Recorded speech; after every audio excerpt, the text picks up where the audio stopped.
Plus జేబ్, front belt, back side elastic. Okay, ఇప్పుడు ఇది ఫ్రంట్ సైడ్ రెడీ చేసి ఇక్కడ 2 ఫీల్స్ పెట్టిన. దాని తర్వాత జీప్ వచ్చిన సైడ్ జేబ్ వస్తుంది కదా, ఆ సైడ్ ఫస్ట్ జేబ్ రెడీ చేసిన.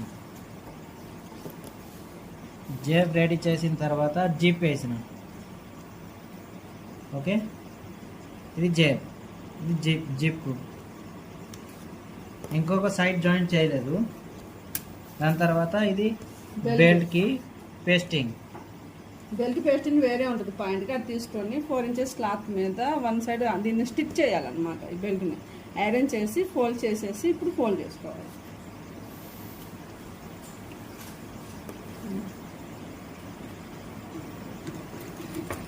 పన్నీర్